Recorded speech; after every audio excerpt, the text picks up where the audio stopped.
Let's go to the game of the week. This is the best game this weekend. I'm excited for this one. I got a huge monumental pick for this one. I might throw people off on this. Washington traveling to the ever dangerous Corvallis, Oregon. The Washington Huskies are 10-0 on the season. They're first place in the Pac-12. Oregon State 8-2 on the year, 5-2 in the conference. Both of their losses, though, this year for Oregon State have happened away from Corvallis. Fresh, we've talked about Corvallis, hard place to go in and play at.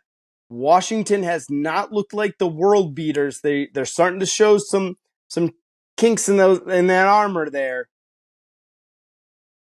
I don't know, man. I'm excited. What do you got for me, Fresh? Well, Huskies only have one win by 10 or more in their last 6 games. A lot of gritty football games, holding on, trying to survive. And that 10-point win was pouring it on late versus USC. And that was, definitely in the fourth quarter before it was truly decided. So they've had a lot of gritty football games. They've had a lot of tough football games. But actually, in a way, it's been good to test Kellen DeBoer's squad. Do they have the fortitude to really rally and hold strong and play a full 4 quarters, and find ways to win ball games late, get the key third down there to ice the ball game away. So that's a positive. But the other scary thing is we look at who are the best 4 teams in the country. You're letting a lot of teams hang around. Um, we saw it with Oklahoma early. They let a lot of teams hang around, and they finally got them 2 weeks in a row because they weren't able to be efficient every single game. Where you just get exhausted. You had to play at such a high level. Maybe you don't have the total depth to get you through. Where does Michael Penix Jr. in this receiving core? How does Dylan Johnson at running back?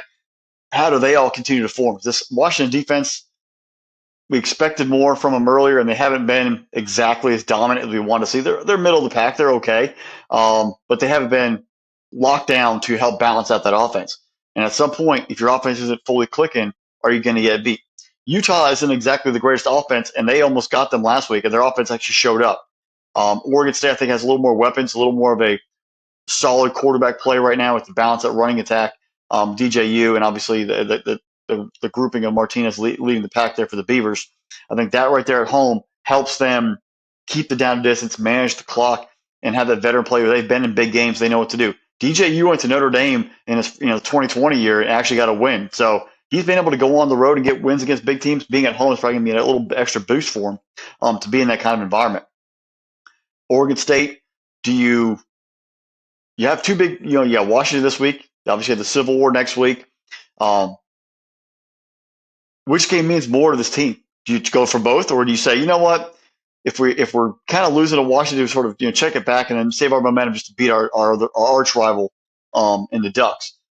I think you go for it here in the football game because honestly, it makes next week even bigger. It keeps you in a higher profile, shakes things up really in the Pac-12. Um, your defense is going to have to be almost perfect in this football game, especially in the secondary. How do you manage pass rush? Do you keep everybody in front of you? Do you start running 5, 6 defensive backs?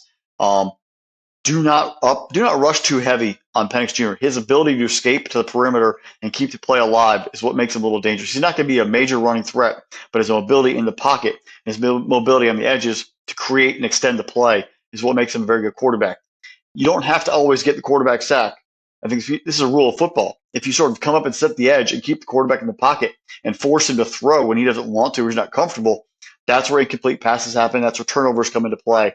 And sometimes getting a perimeter around the quarterback as opposed to getting the sack actually does just as much damage. So how does that Oregon State defense at home really play excellent football, play execution?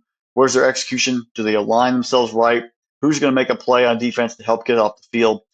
Cannot let anyone get behind you because that receiving depth for Washington is pretty lethal. DJU and that Oregon State offense, they're going to have to score. You can't win the football game by scoring 17 points. You're going to need at least 27 to beat Washington, probably even into the 30s. So you're going to have to be able to match at least drive for touchdowns. You cannot settle for field goals. You have to score touchdowns on your drives. Field goals will not win you this football game. I'm not saying you're going to have to get in a shootout, but you're going to have to be very deliberate in your drives to be able to put points on the board because Washington could score at any moment. You cannot let them off the hook, cannot let them stay around the football game. Use the crowd to your advantage. Use that hostile environment. You score touchdowns that can build the crowd up. play gritty defense, get off the field, make it disruptive. How tired are the Huskies? They've played game after game after game after game all year long.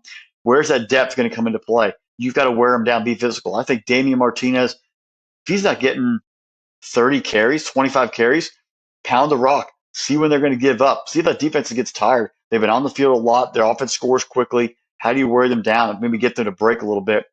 Or you truly test them and see if they are truly worthy a national championship contender. They're finding ways to withstand Oregon State and get it done. Washington, everything's in front of you. You're undefeated. Everyone's coming for you. You have this game. You got the Apple Cup next week. Pac-12 title game probably after that. You might get a rematch with Oregon. You're on the outside looking in. You're that 5 seed, in the playoff rankings as of last week. We haven't seen what they come out on Tuesday. Everyone's waiting for you to lose. They actually people want you to lose, make it even more chaotic. Right now, if 5 undefeated teams, which there won't be 5 because obviously Michigan and Oregon and Ohio State play each other, but they want to make it easy on the committee by you losing. Make it hard on the committee and go out there and win. Make them make a decision sometimes on that Sunday. Penix Jr., have your Heisman moment. Because right now the Oregon game kind of is distant memory. Now you're getting this big game. The lights are on. Everyone's going to be watching you. Go get it done. If you go out there and put up some big numbers, you separate yourself. Because Jordan Travis, what he does this weekend versus Florida, not going to be a big deal. His moment won't probably come until ACC title game. I think you have a better platform to have a Heisman moment and really showcase your skills and maybe supplant yourself as that trophy winner. If you struggle, it could do the exact opposite. You've got to be on your P's and Q's. You've got to be sharp and ready to play. In the end, there's been too many close calls for the Huskies, and Oregon State is a gritty football team. Jonathan Smith is a very, very good football coach. I think the Beavers show up and get the dub 31-30 on a game-winning field goal. DJU is going to drive them down, set them up. They're going to bang it home. 31-30. Beavers beat the Huskies. Undefeated season's down. And really sets up for a Pac-12 title game that could really be pretty intriguing from there. Fresh, do you know a lot about beavers? They like to build a lot of dams. So the beaver is a fascinating animal. And a family of beavers is known as a colony. And it's usually the beavers mate for life. They only have one mating partner, and the young will stay with the parent beavers for 2 years, even as they grow as an adult, to learn how to survive in the wilderness. And they will protect their family. They will defend as a family, as a colony, will defend against anyone who tries to come into their home area, which is not just the dams, but they also use that to build almost like a lodge of a place, something similar to a place like Corvallis. The Beaver's home is under attack, Fresh. The Beaver home is under attack when it comes to Penix Jr. and this wide receiving core. Dylan Johnson has been absolutely phenomenal in this last couple of games. You take a look. You take a look at what Adunza and Polk has done over there, the wide receiving duo of them, 2 of the best wide receivers in the entire country. This offense comes in hot and ready to roll. Oregon, you have something in front of you. DJU, you're going to need to lean on the law firm of Martinez and Fenwick there, because that's exactly what it sounds like as a law firm. Those 2 dudes are both averaging over 5.5 yards a carry. Martinez is averaging over 6.5 yards a carry. He's got 1,000 yards already on the season. You got to run the football. Stay balanced. You can force this Washington team into some mistakes there. And you take a look at everything that this Oregon State team has done. Corvallis is a tough place to go into, man. It is going to be rocking. It is going to be dusky. The sun's going to go down about 4:30. Fresh. The other fun fact about beavers is they are not daytime animals. Now, they're not full-on nocturnal. They're not a nighttime animal. They're not like that. But they like the dusk. They like the evening time. So this game is perfect for the Beavers. This game is perfect for them to take a hold of this.